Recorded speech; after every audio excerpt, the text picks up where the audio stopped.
37장 1절에서 20절까지 함께 교독하죠. 이로 말미암아 내 마음이 떨며 그 자리에서 흔들렸도다. 하나님의 음성 곧 그의 입에서 나오는 소리를 똑똑히 들으라. 그 소리를 천하에 펼치시며 번갯불을 땅끝까지 이르게 하시고 그의 음성을 바라시며 그의 위엄찬 소리로 천둥을 치시며 그 음성이 들릴 때 번개를 멈추게 하지 아니하시느니라. 하나님은 놀라운 음성을 내시며 우리가 헤아릴 수 없는 큰 일을 행하시느니라. 눈을 명하여 땅에 내리라 하시며 적은 비와 큰 비도 내리게 명하시느니라. 그가 모든 사람의 손에 표를 주시어 모든 사람이 그가 지으신 것을 알게 하려 하심이라. 그러나 짐승들은 땅속에 들어가 그 저소에 머무느니라. 폭풍우는 그 밀실에서 나오고 추위는 북풍을 타고 오느니라. 얼음을 얼게 하고 물의 너비를 줄어들게 하느니라. 또한 그는 구름에 습기를 실으시고 그의 번개로 구름을 흩어지게 하시느니라. 그는 감싸고 계시며 그들의 하늘을 조종하시느니라. 그는 땅과 육지 표면에 있는 모든 자들에게 명령하시느니라. 혹은 징계를 위하여 혹은 땅을 위하여 혹은 긍휼을 위하여 그가 이런 일을 생기게 하시느니라. 너비여 이것을 듣고 가만히 서서 하나님의 오묘한 일을 깨달으라.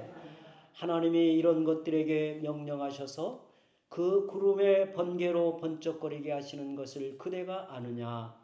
그대는 겹겹이 쌓인 구름과 완전한 지식의 경이로움을 아느냐.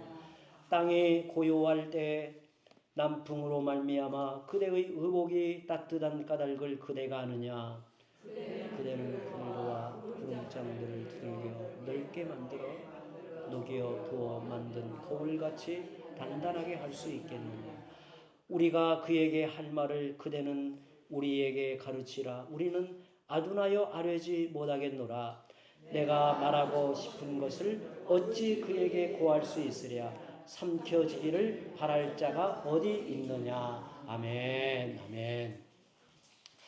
이제 욥기 후반부에 이제 다다르고 있는데요.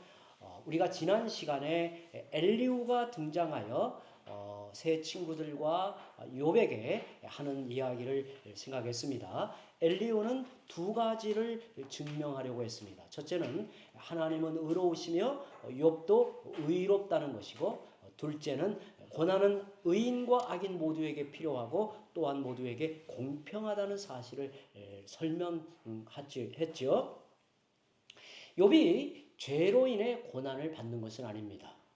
이런 의미에서 욥은 불의한 자가 아니라는 겁니다. 그러나 그가 하나님 보시기에는 절대적 의인이 아니었습니다. 하나님이 보실 때는 그가 하나님의 긍휼을 입어야 할 자이고 하나님의 의를 입혀주시고 붙들어 주셔야만 구원받을 수 있는 연약한 인생임을 우리가 보았습니다. 그래서 의롭다 하는 자에게도 고난이 있다는 겁니다. 의인은 고난을 통해서 자신을 알게 되고 말씀을 듣고 돌이키며 넉넉한 곳으로 하나님께서 옮기신다는 것을 생각했죠. 더욱 장성함에 이르게 됩니다. 그러므로 고난은 의인에게도 필요하다는 것을 말하면서 욥이 당하는 고난이 어떤 의미인가를 엘리후가 설명을 했습니다. 동시에 고난은 악인에게도 있다는 거예요. 악인이 고난을 당하면 악인의 반응은 분노하고 거역하며 더 완악해진다는 겁니다. 악인은 고난을 통해 그 죄에 대한 대가를 치르게 합니다. 이런 면에서 하나님의 이 고난 허락하시면 공평하다는 거예요. 공평하다. 우리는 고난당할 때 고난당하는 입장에서 왜 하나님은 불합리하실까? 왜 이런 고난을 주시는가? 우리가 그러기 쉬워요. 우리가 살아가다 보면 자녀의 문제, 또 사람들과의 관계, 경제적인 문제를 어려움을 겪게 되면 왜 하나님이 이러시는가 이렇게 질문한단 말이에요. 이것을 엘리후가 어떻게 설명하였는가를 우리가 생각했습니다. 이제 욥기 37장 오늘 이 말씀은 엘리후가 하는 말의 이제 결론에 해당합니다. 이제 37장에서 엘리후가 말을 마치면 엘리후는 이제 사라지는데요. 엘리후는 욥을 인정해 주면서도 욥에게 하나님의 음성을 듣게 하는 중재자의 역할을 잘 감당하죠. 욥이 스스로 깨닫지 못하는 실수, 그리고 고난 중에 친구들과 격렬한 논쟁 속에서 자기도 모르게 하나님을 원망했던 잘못을 돌아보게 만듭니다. 그래서 하나님께 대한 올바른 태도를 견지하도록 권고해요. 엘리후는 결론적으로 세 가지 사항을 이제 전하고 그의 말을 마쳐요. 첫째, 엘리후는 하나님의 말씀을 들으라고 합니다.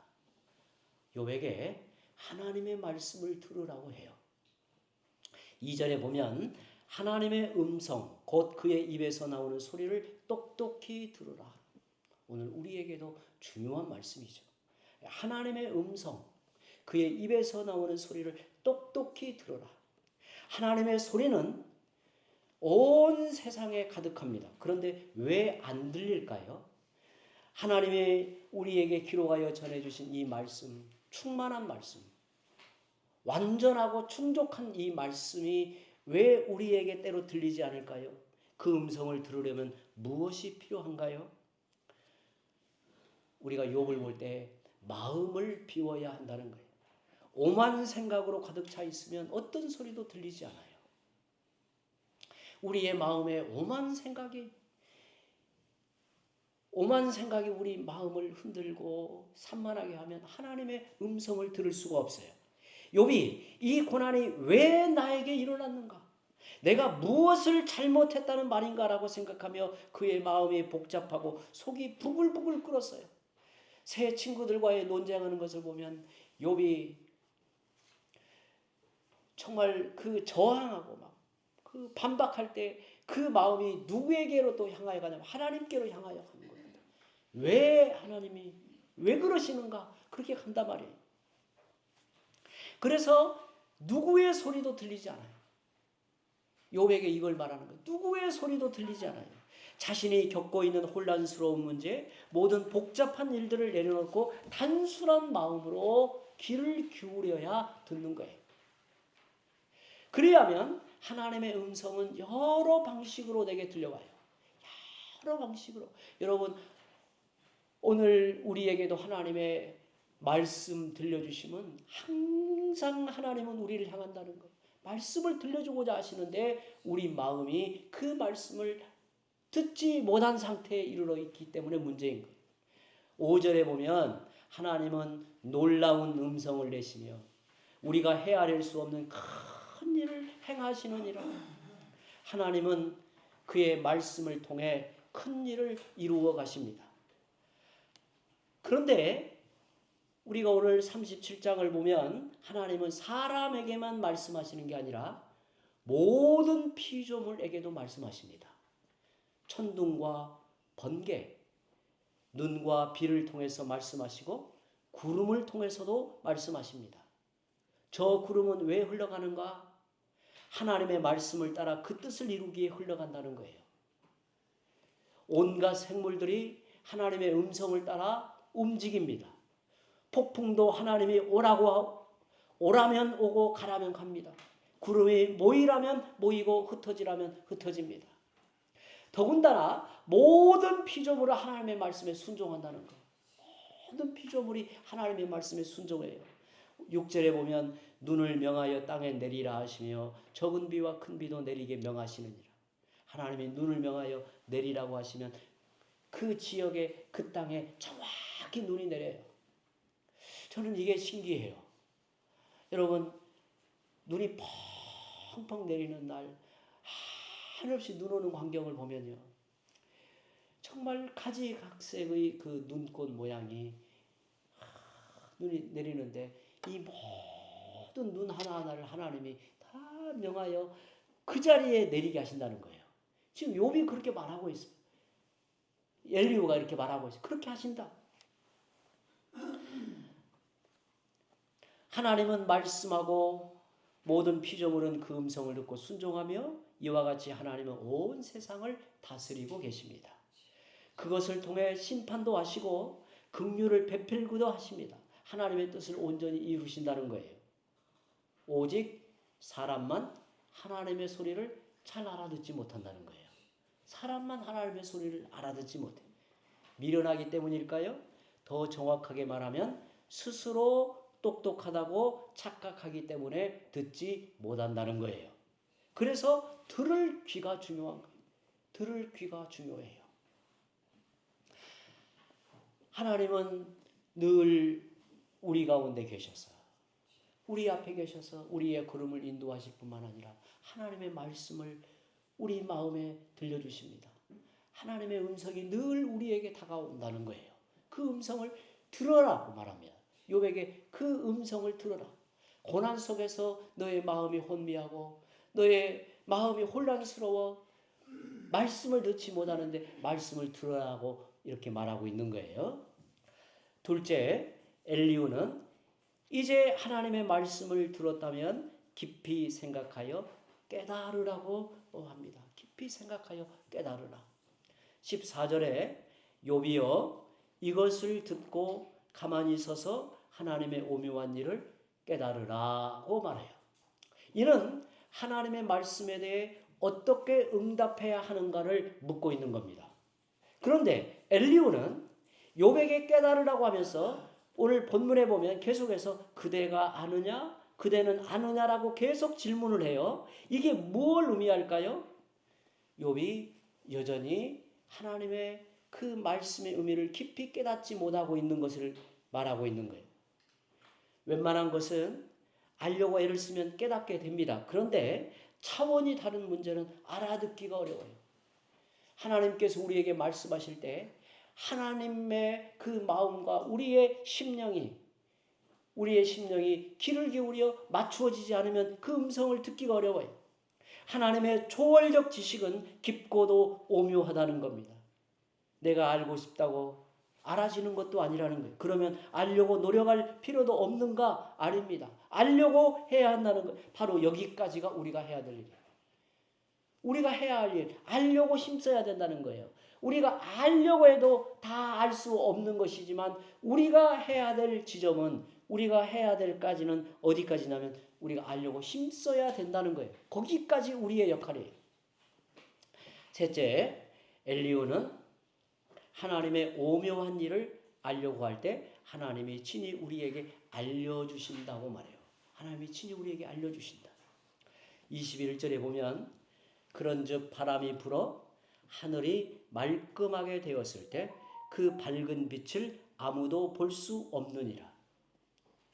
아주 문학적인 표현을 쓰고 있는데요. 한번 생각해 보죠. 밤하늘에 아마 우리 성도들 아주 옛날 젊은 시절 아니면 뭐 소년 시절 그 밤하늘에 수많은 별들이 기억이 날 거예요. 저는 아주 깊은 산골에서 어린 시절을 보냈는데요. 여름이면 이제 저녁을 일찍 먹고 시원한 이렇게 이제 냇가에 나가면 그 냇가에 모래밭이 있어요. 그러면 모래밭에 누워서 하늘을 보고 쏟아질 듯한 그 별무리를 보고는 많은 상상에 빠졌어요. 별을 한참 세기도 하고 그래서 제 이 기억 속에 그 별에 대한 그 이미지가 아주 특별하게 저는 남아있어요. 얼마나 이 휘황찬란하고 쏟아질 듯한 그 별무리를 보고는 많은 생각을 어릴 적에 했던 것 같아요. 그런데 이제 별들을 항상 볼 수 있는 게 아니에요. 지금은 별을 볼 수가 없어요. 잘 안 보여요. 그런데 한번 생각해 보죠. 그 별, 어린 시절에 보았던 별이 없어진 걸까요? 여러분 생각에? 바뀌었을까요? 그대로일까요? 제가 어느 목사님이 써놓은 글을 보니까 그분이 그 이집트 그 모세가 출애굽한 그 여정을 이제 그 지역을 보면서 어느 한 날 사막에서 이제 하룻밤을 보내게 됐대요. 근데 이제 사막에 들어가니까 이게 이제 산이나 뭐 이렇게 막혀 있는 게 없잖아요. 근데 이제 180도가 다 하늘로 보이는 거예요. 180도. 그런데 하늘에 쏟아질 듯한 그 별을 보고는 너무 충격을 받은 거예요. 여전히 별은 있었던 거예요. 여전히 그 옛날 어릴 적에 보았던 그 별이 여전히 있었던 거예요. 보이지 않을 뿐 분명히 그 자리에 여전히 있는 거죠. 왜 보이지 않을까요? 아마도 보이지 않은 이유가 있겠죠. 뭐 구름에 가려 있거나 대기가 심히 오염이 되어 있거나 아니면 우리가 살고 있는 지역에 불빛이 너무나 많아서 그 빛이 보이지 않을 뿐이죠. 별들이 없는 게 아니라 보이지 않을 뿐입니다. 구름이 걷히고 대기가 맑아지면 그 옛날 별들이 환히 나타날 거예요. 환히. 언제 구름이 걷히고 맑아지는가? 바람이 구름을 걷어내야 한다고 그래요. 지금 엘리후의 표현은 바람이 구름을 걷어내야 그 하늘의 별들이 보인다는 거예요. 휘황찬란함이 보인다는 거예요. 그러나 바람을 내가 불게 할 수 없어요. 이것이 인간의 한계예요. 하나님이 바람을 불게 하여 구름을 거두어 가실 때 찬란하게 아름다운 하늘을 볼 수 있습니다. 그런데 구름을 걷어내는 것, 가려져 있는 구름을 걷어내는 것, 이를 신학 용어로 표현하자면 이걸 계시라고 하는 거예요. 계시. 신약 성경에 이 계시라는 이 단어가 아포칼립시스. 아포칼립시스 영화 제목 알죠? 영화 멜 깁슨인가 만들었나요? 제가 지금 정확히 저는 그 영화가 아주 인상적이어가지고 그런데 그 제목이 아포칼립시스인데 이 말이 너울을 벗겨내다. 가리워진 커튼을 걷다 이런 말이에요. 너울을 벗겨내다. 옛날에 결혼식 할 때 신부는 면사포를 썼습니다. 결혼식 날까지 신랑의 얼굴을 모르지요. 신부의 너울을 누가 벗겨주나요? 여러분 신부의 너울을 누가 벗겨줘요? 예, 그렇죠. 자기가 벗는 게 아니라 신랑이 벗겨줍니다. 그래서 신부로 하여금 신랑을 볼 수 있게 해요. 이게 계시의 원리가 똑같아요. 내가 계시를 스스로 찾아가 보는 게 아니에요. 하나님이 보게 하시고 하나님이 열어주시는 만큼 보는 거예요. 이 원리를 정확히 아는 게 중요해요. 우리는 수고를 합니다. 하지만 그것이 공로가 될 수는 없습니다. 우리의 수고보다 더 중요한 것은 하나님의 은혜라는 사실을 잊지 말아야 합니다. 우리는 종종 내가 기도하였는데라고 말합니다. 이 말은 기도하였는데 왜 하나님이 내게 구하는 대로 응답하지 않으신가 그렇게 묻는 거죠. 그러나 기도보다 중요한 것은 하나님의 은혜로 내게 응답하시는 거예요. 내가 아무리 열심히 기도해도 하나님이 들어주셔야 되는 거죠. 그러므로 기도와 내 감사함으로 겸손한 자세로 해야 하는 것입니다. 23절에 전능자를 우리가 찾을 수 없나니 그랬어요. 내가 전능자를 찾는다고 만날 수 있는 게 아닙니다. 그러면 찾지 않아도 된다는 말인가? 그렇지 않습니다. 우리는 전능자를 사모해야 합니다. 그럴 때 전능자가 내게 임하여 은혜로 만나주시는 거죠. 자기 지혜를 내려놓고 겸손히 엎드릴 때 그분이 다가오시는 겁니다. 여러분 고난도 그렇습니다. 왜 내게 고난이 있는가? 내가 아무리 고심해도 사실을 깨달을 수가 없어요.